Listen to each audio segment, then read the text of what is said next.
ورحمة الله وبركاته.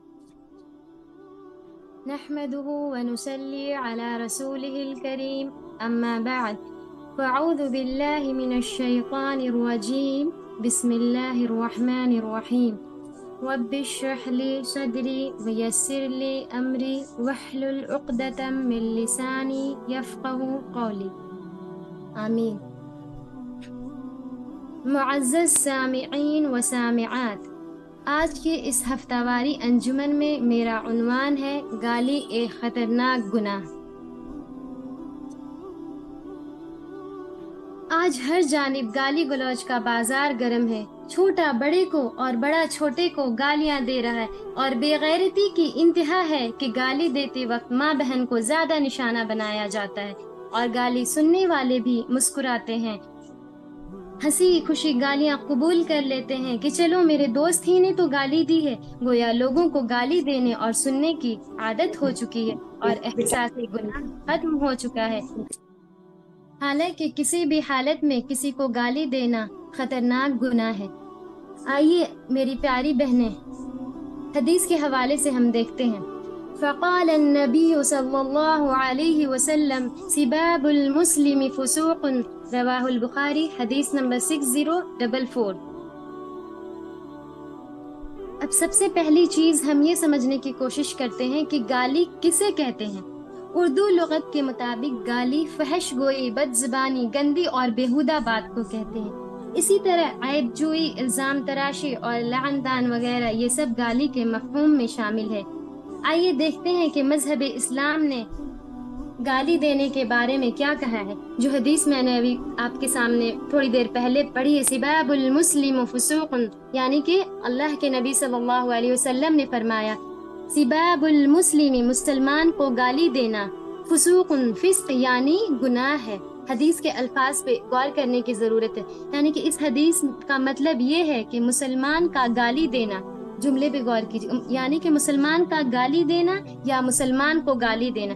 اگر کوئی مسلمان اپنے بھائی کو گالی دیتا ہے یا پھر مسلمان کو گالی دینے کی عادت ہے، تو دونوں شخص کے لیے کیا ہے اس حدیث میں، یہ دونوں کرنے والے فسق میں شامل ہے۔ اور فاسق کے بارے میں قرآن کا فیصلہ ہے فَإِنَّ اللَّهَ لَا يَرْضَى عَنِ الْقَوْمِ الْفَاسِقِينَ، سورۃ توبہ آیت نمبر 96۔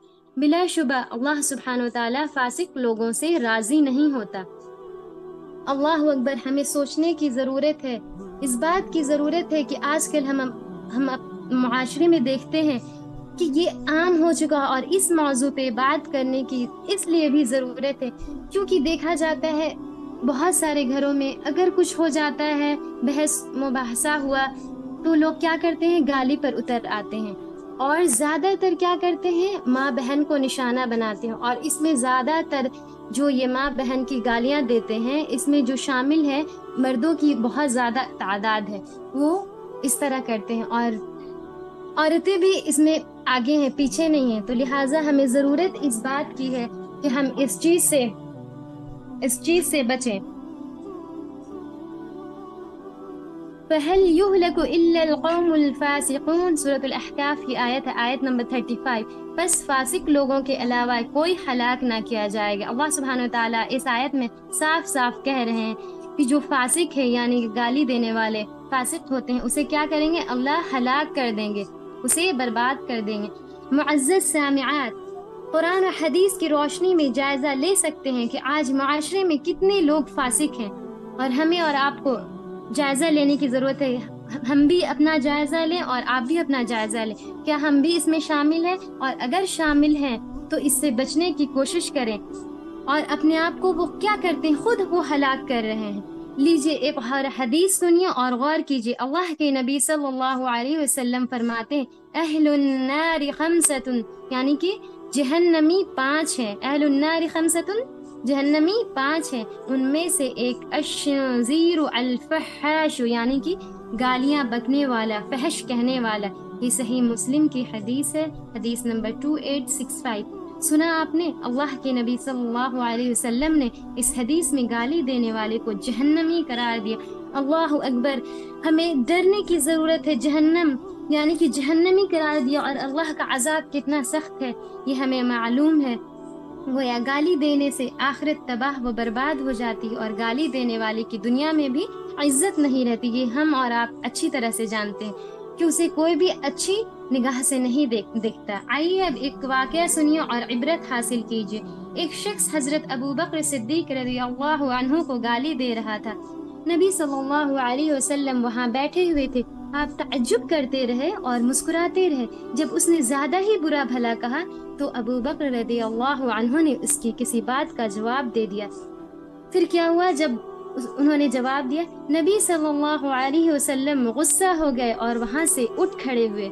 کیا کہ وہاں سے فوراً اٹھ کھڑے ہوئے. حضرت ابو بکر رضی اللہ عنہ آپ صلی اللہ علیہ وسلم کے پیچھے جا کر آپ سے ملے اور کہنے لگے، اے اللہ کے رسول صلی اللہ علیہ وسلم، وہ مجھے گالیاں دے رہا تھا اور آپ بیٹھے ہوئے تھے. جب میں نے اس شخص کی کسی بات کا جواب دیا تو آپ غصے سے اٹھ گئے.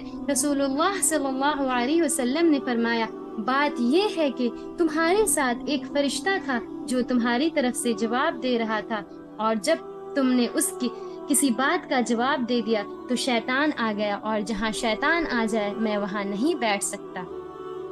اس واقعے سے ہمیں کیا حاصل ملتا ہے؟ اس واقعے سے ہمیں یہ عبرت حاصل کرنے کی ضرورت ہے کہ اگر کسی بات میں کسی سے بحث ہو جائے اور وہ گالی پر اتر جائے تو ہمیں کیا کرنا ہے؟ پلٹ کر ہمیں سامنے والے کو ایسا نہیں کرنا کہ اس نے گالیا تو ہم بھی 4 گالی دیں گے، اس نے دیا تو میں کیوں نہ دوں، مجھے بھی دینا چاہیے.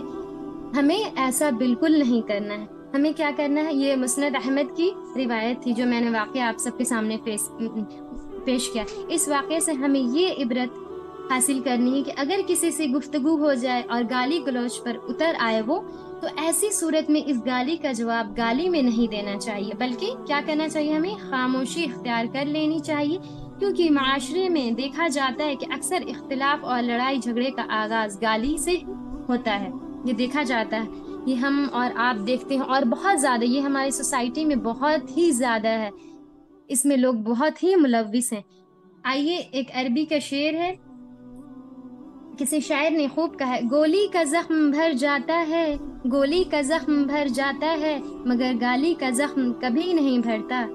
اور کسی اردو شاعر نے بھی خوب کہا ہے، سنان کا تیر کا تلوار کا تو زخم بھرا، سنان کا تیر کا تلوار کا تو زخم بھرا، زباں کا زخم مگر رہ گیا ہرا کا ہرا، زباں کا زخم مگر رہ گیا ہرا کا ہرا.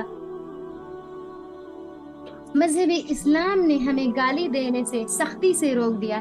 یہاں تک کہ زانی ہو یا چور اور خائن وغیرہ کو گالیاں دینے اور انہیں لعن طعن کرنے کو ناجائز قرار دیا ہے. سوچئے، اب غور کیجئے، یہاں تک کہ جو زانی ہے، چور ہے، اللہ سبحانہ تعالیٰ نے اسے بھی لعن طعن اور گالی دینے سے منع فرمایا. اسی طرح مذہب اسلام نے غیر مسلم ہو، کافر ہو، یہودی، عیسائی، مرزائی، حتیٰ کہ شیطان کو بھی گالی دینے سے منع فرما دیا ہے.